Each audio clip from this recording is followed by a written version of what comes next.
Bismillahirrahmanirrahim. Assalamualaikum warahmatullahi wabarakatuh. Allahumma sholli ala sayyidina Muhammad wa ala ali ala sayyidina Muhammad. Alhamdulillah, semoga kita dalam keadaan sehat selalu ya. Hari ini, esok dan lusa, karena akhir-akhir ini memang sehat itu menjadi sesuatu yang cenderung mahal dan mahal. Aku minum dulu ya. Mendung macian di sini. Bismillahirrahmanirrahim. Kopi senja. Oke. Kajian kita kali ini adalah ketika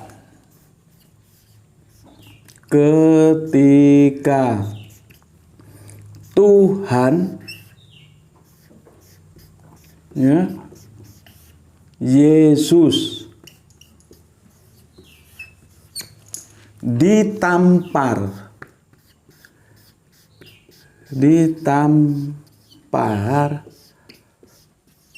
ya. Ketika Tuhan Yesus ditampar, apa reaksinya? Apa ya? Reaksinya.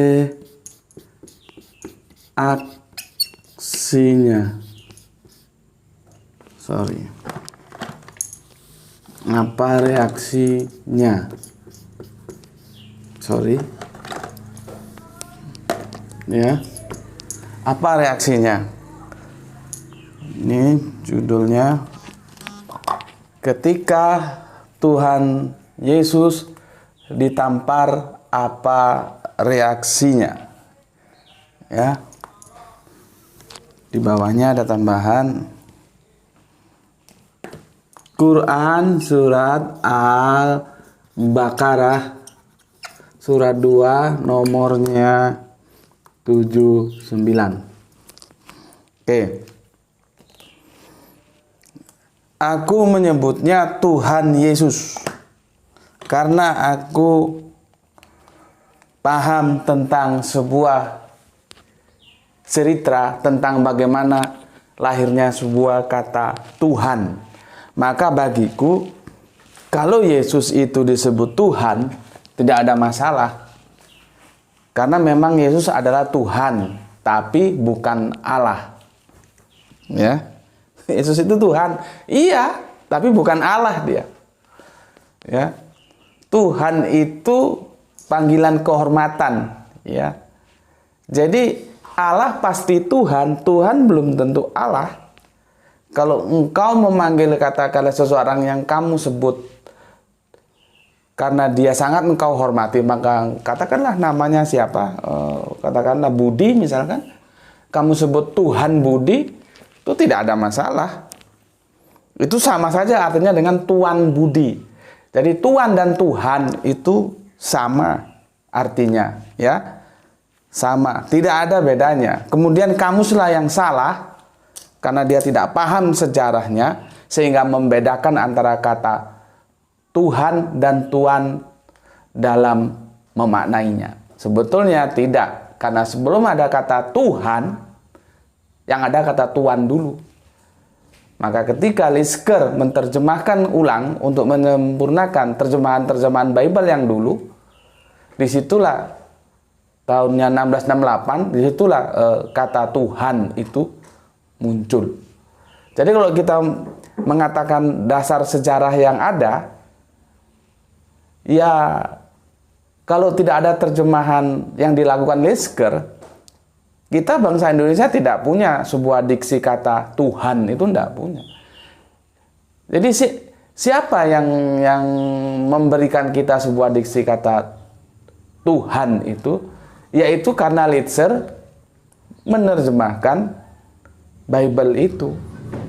Jadi sebelum 1668 kita tidak punya Tuhan. Yang kita punya adalah Tuhan. Oke, perlu aku tegaskan karena nanti jangan kalian bingung lagi ketika aku mengatakan bahwa ketika Tuhan Yesus ditampar, apa reaksinya? Quran surat Al-Baqarah 279. Oke. Oke lah, supaya kalian tidak gamang gini aja lah, aku kasih contoh begini. Apa sih bedanya utang, ya, dengan hutang? Apa bedanya? Coba, apa bedanya? Sini, yang dosen-dosen bahasa sini tak ajari sini, ya. Apa bedanya? Apa bedanya? Ya, aku tulis di sini. Pencarian jati diri. Pencarian, ya. Apa bedanya dengan pencaharian?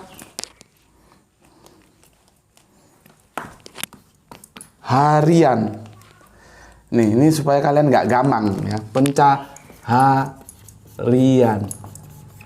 Apa sih bedanya? Apa sih bedanya antara asut dengan hasut? Apa bedanya?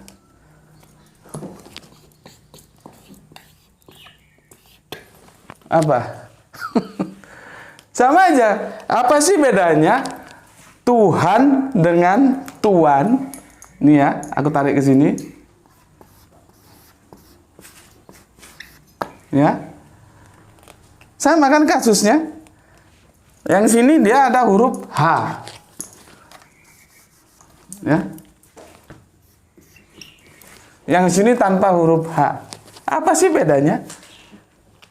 Sama seperti ini. Dia ada huruf H. Utang dengan hutang. Apa sih bedanya? Apa sih bedanya pencarian dengan pencaharian? Apa sih bedanya asut dengan hasut? Ya? Apa bedanya? Tahu? Ini guru-guru bahasa juga yang banyak yang nggak ngerti. Jadi perlunya belajar budaya bahasa itu seperti ini supaya kita tahu. Jadi Tuhan itu nggak ada beda dengan tuan. Seperti utang tidak ada beda dengan hutang. Pencaharian tidak beda dengan pencaharian. Hasut tidak ada beda dengan hasut. Ini semua satu makna. Diksi-diksi ini berikut ini. Oke? Itu hanya sekilas introduction aja supaya kalian tidak canggung ketika aku bilang ketika Tuhan Yesus ditampar, apa reaksinya, ya? Karena apa? Tuhan itu ya sama dengan Tuhan, gitu. Oke, ini sekedar introduction aja. Semoga nggak ada yang mengunduh video ini dan mengeditnya untuk tujuan-tujuan fitnah, tujuan-tujuan untuk memutar balik kata, ya. Semoga semuanya bisa disikapi dengan kerangka berpikir dan sikap-sikap ilmiah. Oke, aku minum dulu. Bismillah.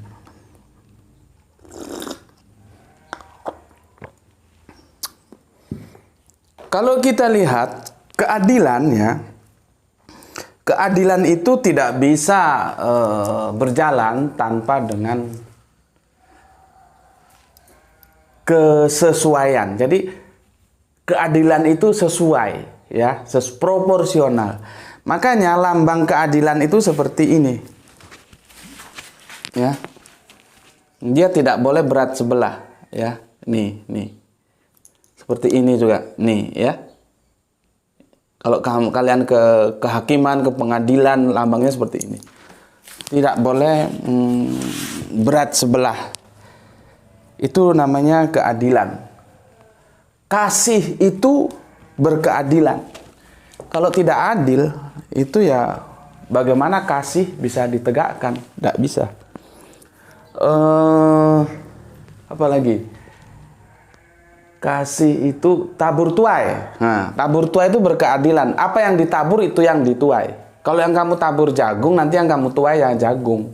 Itu rasional sekali. Gak mungkin yang kamu tabur, katakanlah padi, nanti yang kamu tuai rambutan itu. Nggak mungkin, ya. Tuh. Nah, sekarang kita buka kitab Markus dulu, Markus 12:29 ya. Markus 12:29. Ini kadang-kadang aku ngobrol sama teman-teman Kristen juga, kok ditanya itu ya nggak ngerti ya. Karena mereka tidak paham atau gimana gitu. Markus 12:29, tapi kita enaknya ke 28 dulu ya. Begini aku baca.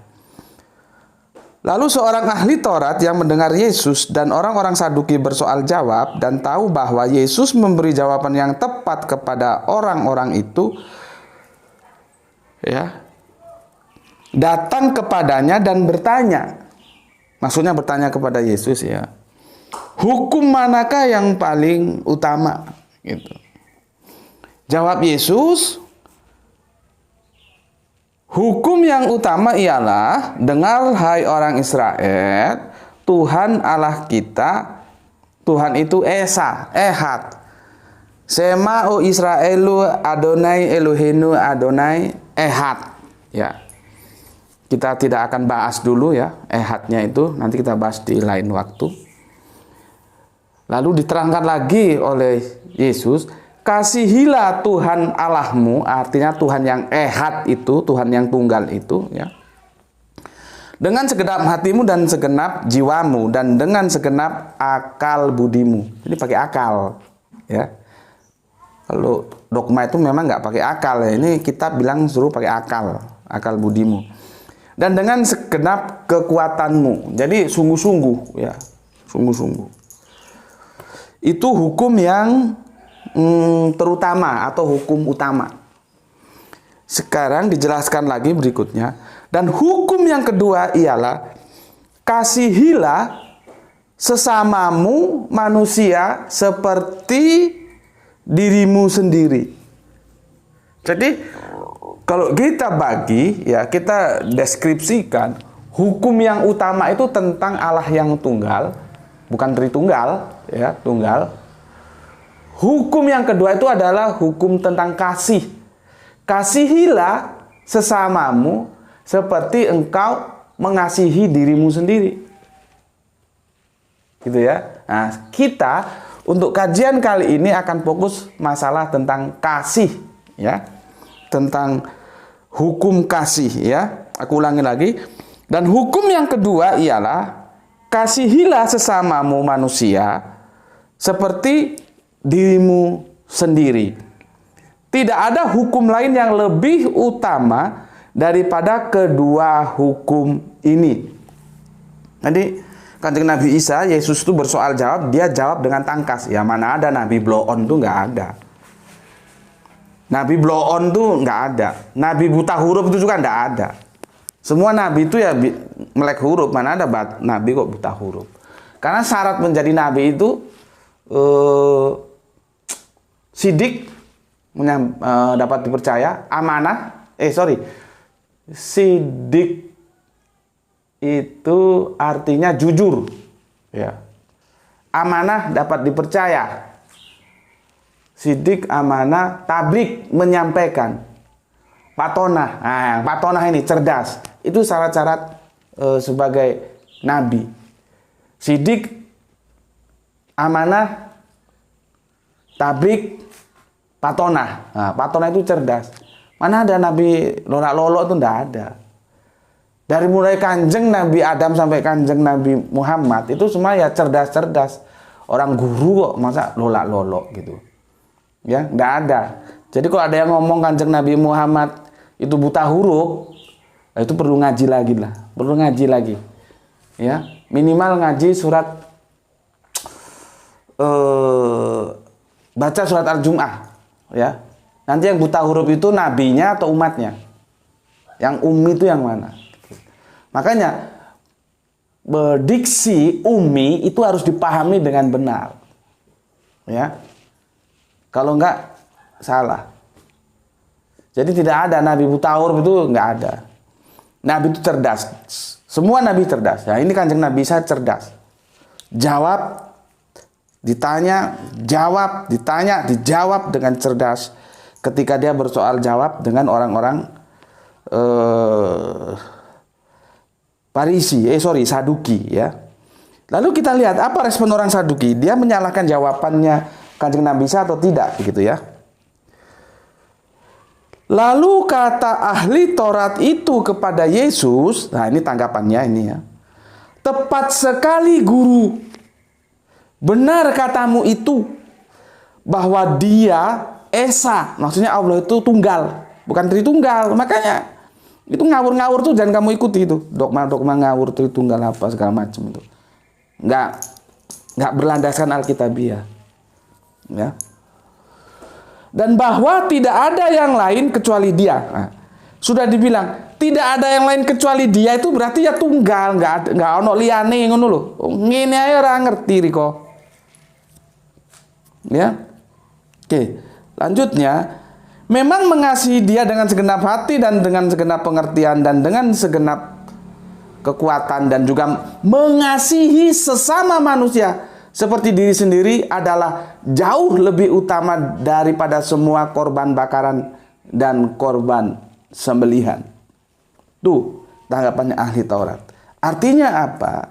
Apa yang disampaikan oleh Kanjeng Nabi Isa atau yang disebut Yesus itu benar. Hukum yang utama, hukum yang kedua tentang kasih yang akan kita diskusikan itu benar adanya. Oke, ya. Kita siksak nih ya. Siksak. Makanya kamu ikuti alurnya supaya tidak bingung. Aku minum dulu. Bismillahirrahmanirrahim. Kalau nggak ngombe, nggak lancar ngomongnya. Bismillah.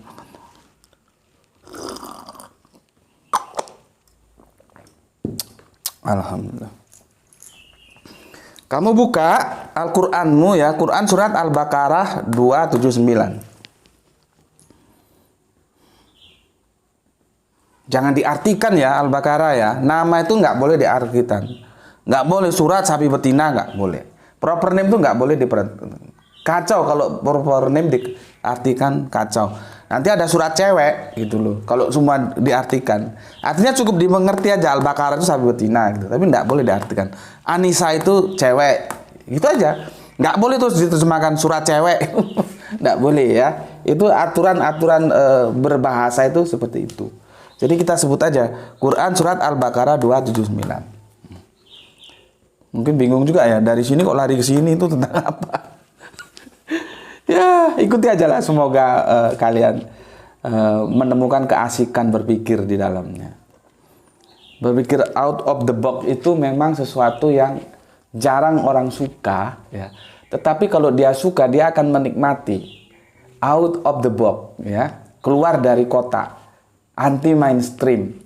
Apakah kalau out of the box itu pasti salah? Ya belum tentu. Apakah anti mainstream itu juga salah? Iya belum tentu juga. Gitu ya. Karena kebenaran itu bukan hasil hitung-hitungan demokrasi. Oke, aku bacakan dulu. Surat Al-Baqarah ya, surat 2 ayat nomornya 79.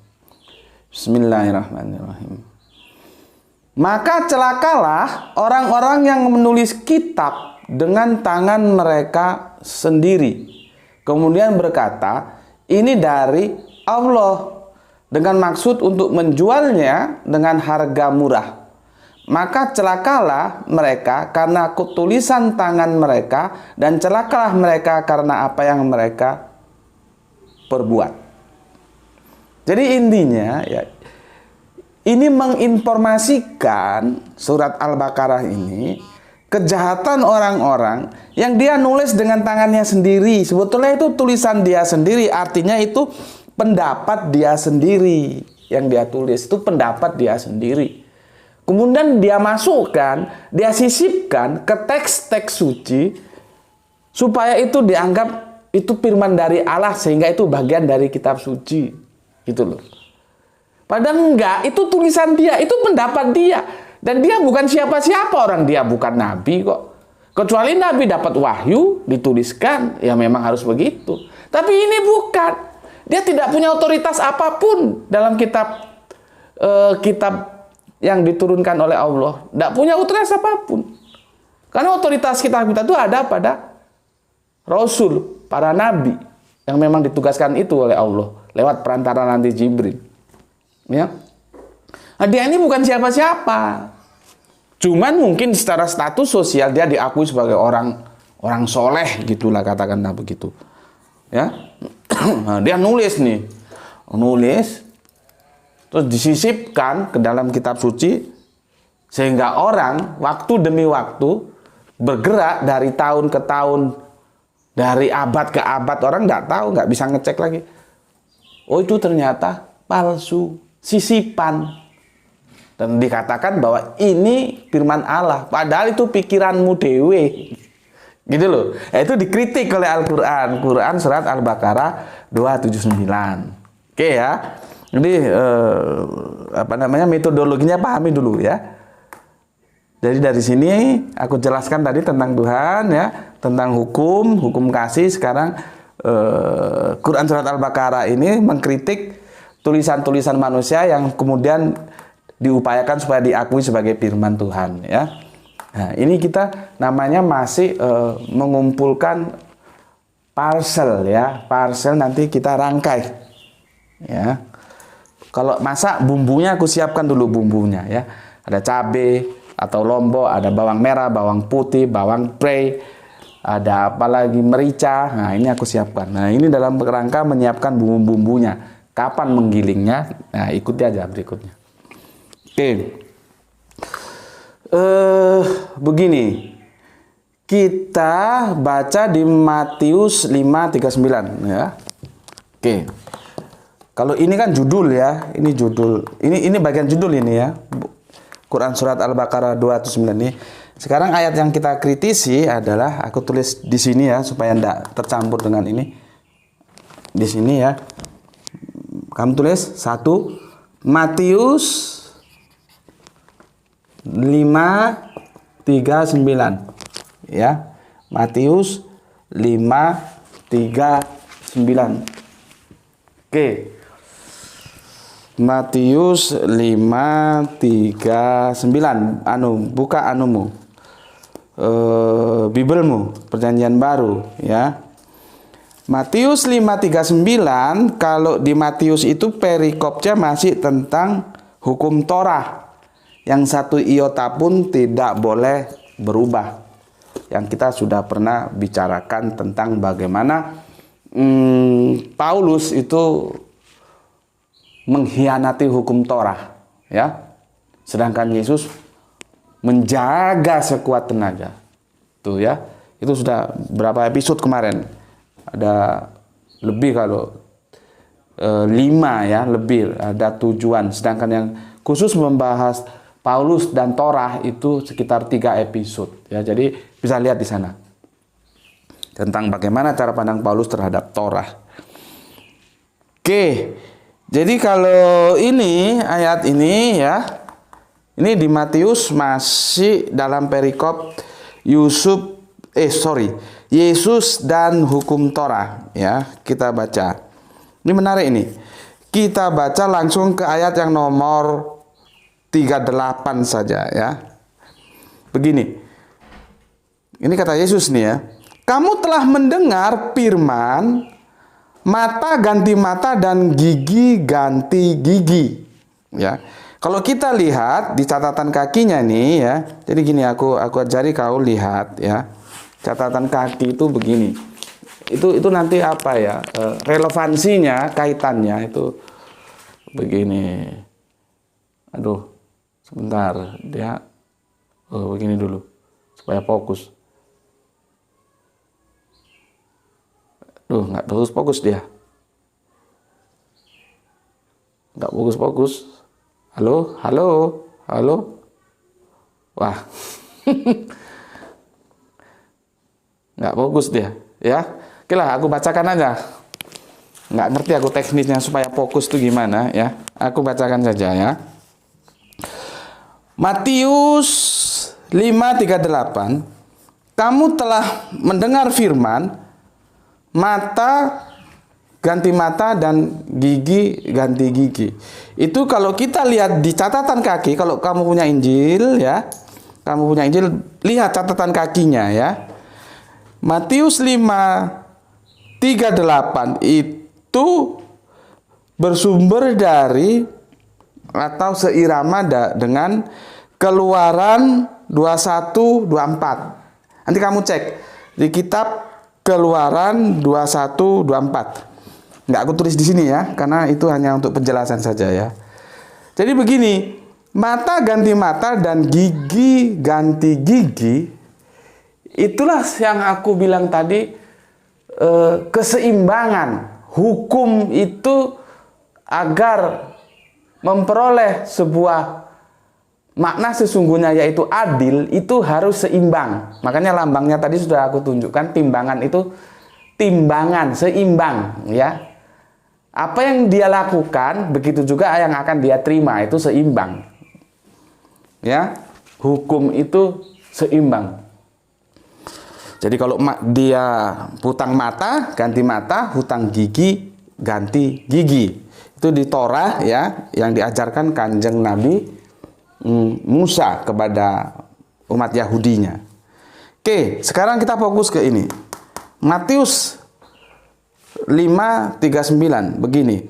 Tetapi aku, maksudnya Yesus, berkata kepadamu, janganlah kamu melawan orang yang berbuat jahat kepadamu, melainkan siapapun yang menampar pipi kananmu, berilah juga kepadanya pipi kirimu. Coba, ya. Berikutnya itu nggak perlu aku baca lah ya, karena aku mau membidik tentang menamparnya ini. Ya, sebetulnya substansinya yang bawah itu sama aja sebetulnya ya, sama aja. Nanti kau bisa baca sendiri. Yang di ayat 40 dan 41 itu sama sebenarnya, substansinya sama, kontennya sama. Oke, jadi kita akan menjadi tanda tanya nih ya. Apakah Yesus merubah hukum Torah? Itulah yang jadi masalah. Apakah Yesus merubah hukum Torah? Karena apa? Pada Torah yang disampaikan oleh Kanjeng Nabi Musa, yang itu bisa kita lihat di Keluaran 21, 24 ya. Atau supaya aku ginikan dulu ya. Yang di atas saja lah ya, 0 ke 0 ya. Ke 0. Keluaran ya, Keluaran 21 24 ya. Ini yang mata ganti mata, gigi ganti gigi. Hukum Torah itu begitu. Lalu di Matius 5:39 ya, seperti yang aku bacakan tadi, tetapi aku berkata kepadamu, janganlah kamu melawan orang yang berbuat jahat kepadamu, melainkan siapapun yang menampar pipi kananmu, maka kasihkanlah pipi kirimu ya. Oke, aku ulangi lagi ya. Tetapi aku berkata kepadamu, janganlah kamu melawan orang yang berbuat jahat kepadamu, melainkan siapapun yang menampar pipi kananmu, berilah juga kepadanya pipi kirimu. Coba, ini pernyataan ini kan sudah nggak selaras dengan hukum Torah. Dengan Torah sudah nggak selaras. Kalau kita ikuti hukum Torah, apabila ditampar pipi kirimu, ya tampar juga pipi kirinya. Kan begitu. Kalau ditampar pipi kananmu, ya tampar juga pipi kanannya. Karena kan jelas mata ganti mata, gigi ganti gigi. Lalu kenapa di sini langsung berubah? Inilah Injil itu ya akan memblow up lewat orang-orang Kristen menjadi sebuah jargon yang akan diekspos tentang hukum kasih tadi itu yang aku sudah bacakan. Hukum kasih itu bisa kita lihat di kitab Lukas ya. Lukas yang kedua ya. Lukas 6:29 ya. Kita buka di sini kitab Lukas 6:29 ya. Lukas 6:29 itu perikopnya sayang nggak bisa fokus, nggak tahu aku gimana caranya supaya fokus ya. Coba kita coba lagi, bisa fokus nggak dia ya? Nggak bisa ya. Gini, diginiin.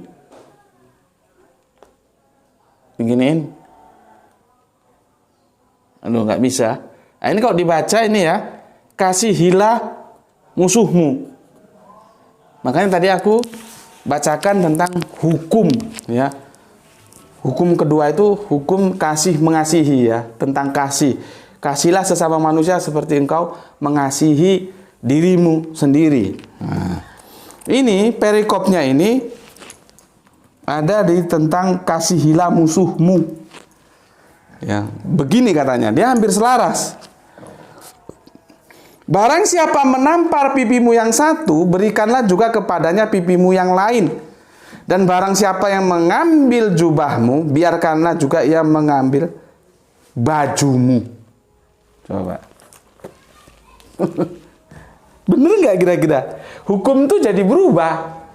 Ya, inilah yang aku bilang, Kanjeng Nabi Isa itu di dalam kekristenan oleh kekristenan itu akan di blow up tentang hukum kasihnya menjadi Kanjeng Nabi Isa itu terkenal dengan kasihnya, begitu loh maksudnya ini. Tapi apakah itu benar?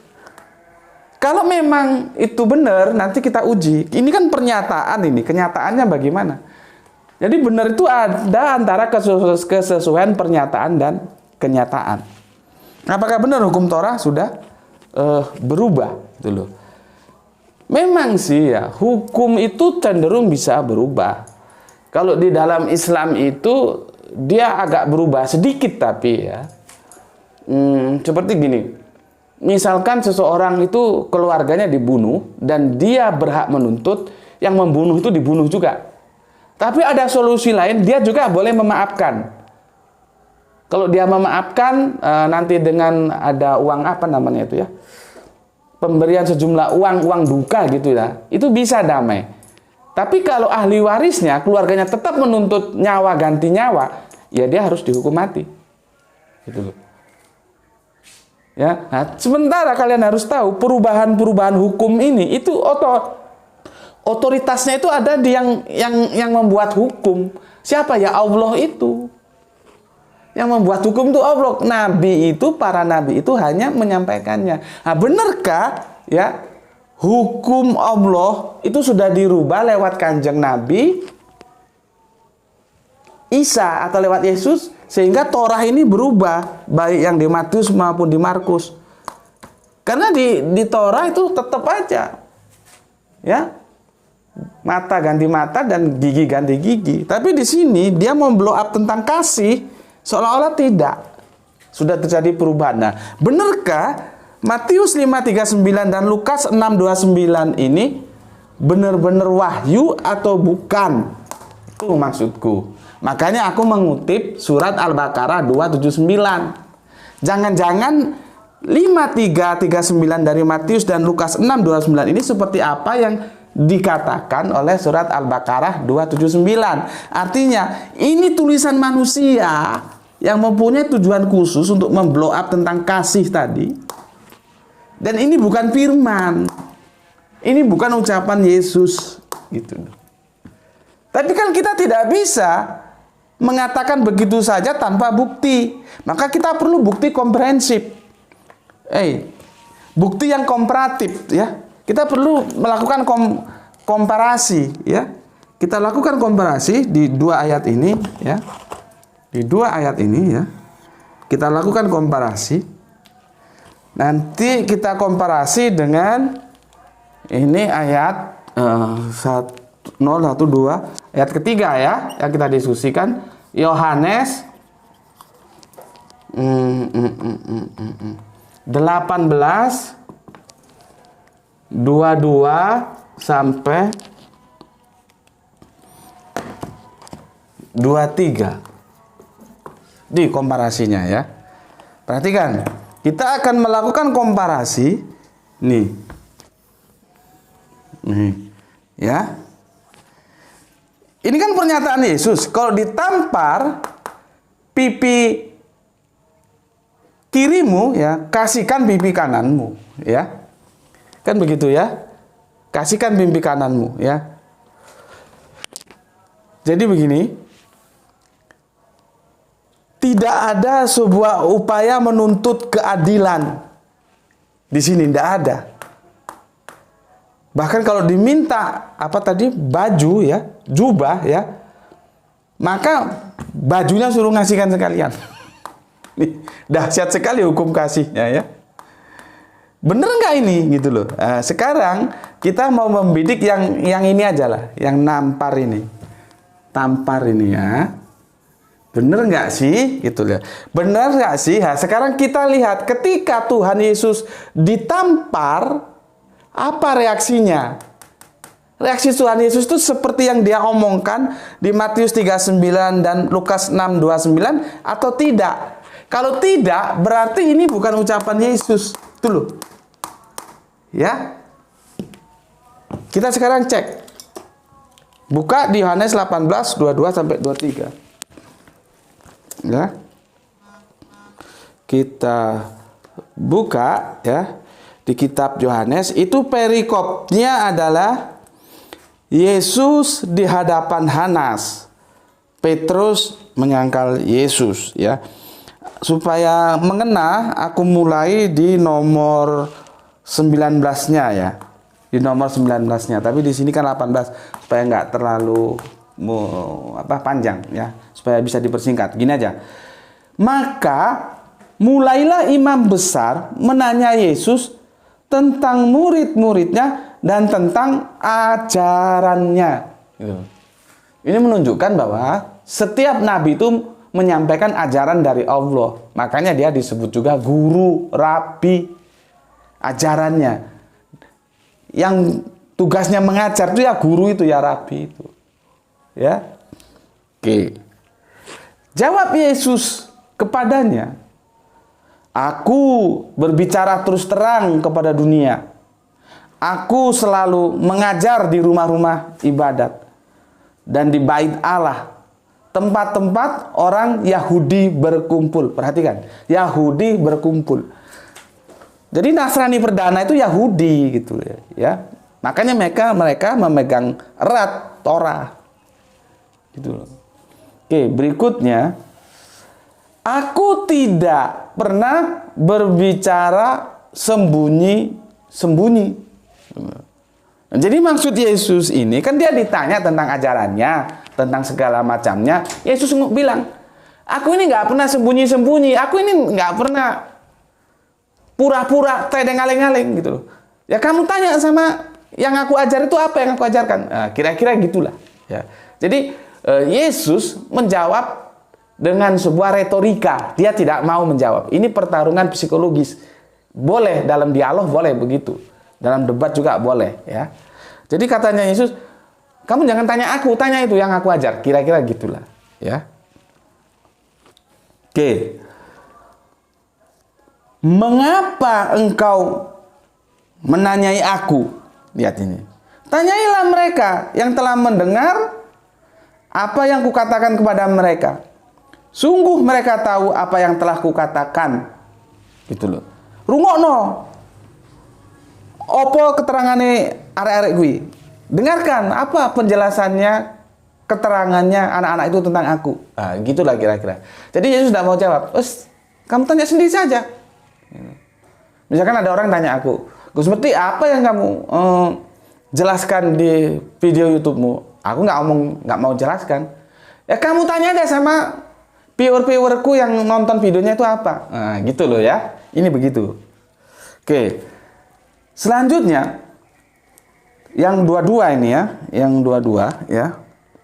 Ini ya, kita masuk sudah 22, 23, 18 ya. Tadi kan ke 9 yang ayat 19 ya. Sekarang 18, 22, 23. Masuk ini, masuk ke intinya. Ketika ia mengatakan hal itu, maksudnya Yesus menjawab dengan cara seperti itu ya. Seorang penjaga yang berdiri di situ menampar mukanya. Jadi biasalah anjing itu lebih galak dengan tuannya. Karena kalau dia nggak lebih galak dari tuannya, dia nggak akan dikasih tulang lagi. Jadi anjing-anjing Romawi itu seperti itu. Kurang ajarnya sama Kanjeng Nabi Isa seperti itu. Nggak punya sopan, jahat. Anjing itu memang nggak punya sopan. Bayangkan Kanjeng Nabi Isa ditampar. Di mana letak sopannya? Ya? Itu begundal-begundal. Dan selamanya camkan dalam pikiranmu ya, anjing itu selalu lebih kuat gonggongannya daripada tuannya. Ini contohnya. Ya.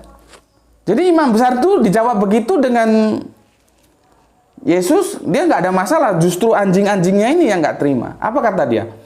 Ketika ia mengatakan hal itu, seorang penjaga, itu anjingnya itu ya, anjingnya si imam besar ini ya, yang nanya ini ya,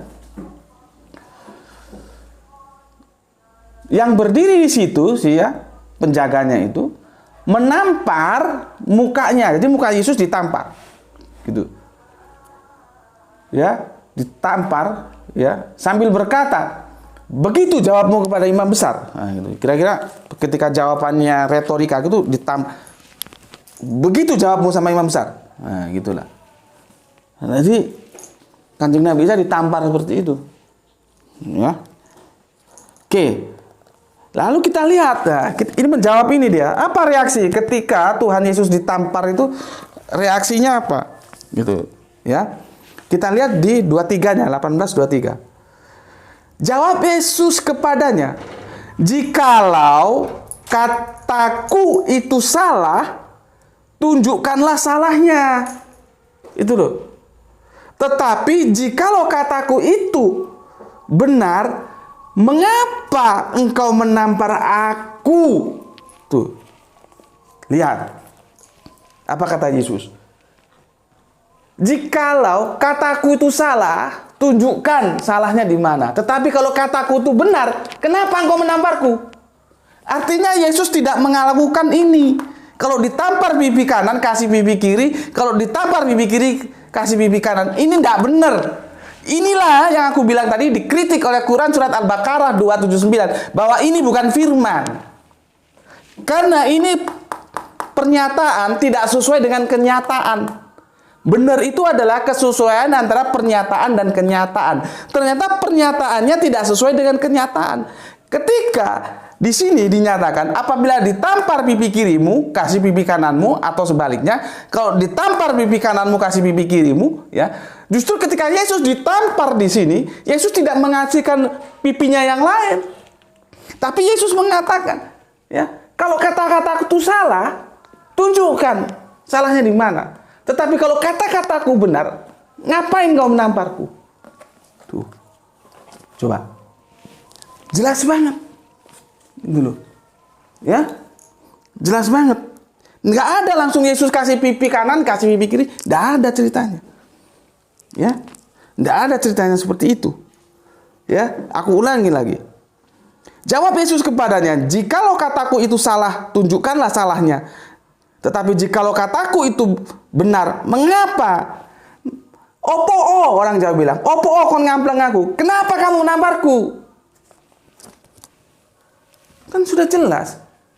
Jadi hukum kasih itu berimbang. Nggak ada hukum kasih karena kita mau memblow up kasih dalam ajaran-ajaran kekristenan, lalu memutarbalikkan ayat-ayat seperti ini, itu tidak sesuatu yang bisa diterima. Dan kita, alhamdulillah, kita sudah lakukan komparasi.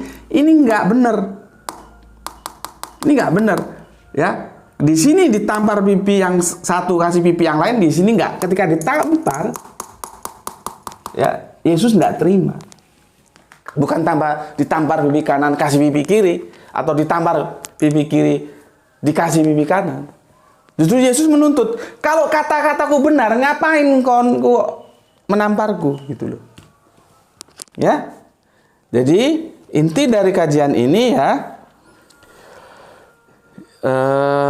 kita sudah tahu ya, bahwa akhirnya kita tahu ketika Tuhan Yesus ditampar, apa reaksinya? Reaksinya Tuhan Yesus menuntut. Bukan memberikan pipi kanan atau pipi kirinya untuk ditampar lagi. Menuntut. Makanya dia mengajukan pertanyaan, kalau kataku benar, ngapain kamu menamparku? Sehingga dari situ, benarlah apa yang diinformasikan Al-Quran, ya, adanya sebuah tulisan-tulisan tangan yang kemudian itu diupayakan supaya diakui sebagai firman daripada Allah. Ya contohnya ini. Gitu, ya. Ini nggak benar ini. Karena hukum Torah atau Torah Musa masih tetap berlaku. Mata ganti mata, gigi ganti gigi. Keseimbangan. Kasih itu keseimbangan. Kasih itu perlu keadilan. Tidak ada kasih tanpa keseimbangan. Tidak ada kasih tanpa keadilan. Gitu, ya. Demikian ya yang bisa aku sampaikan untuk kajian kali ini. Semakinlah kita bisa mendapatkan gambaran jelas bahwa informasi yang disampaikan Quran Surat Al-Baqarah 279 secara nyata, secara gamblang, itu informasinya sangat-sangat jitu sekali. Terbukti tentang adanya kepalsuan pada Injil Matius 5:39 dan Injil Lukas 6:29. Itu kajian dari aku dan sampai ketemu di kajian berikutnya. Assalamualaikum warahmatullahi wabarakatuh.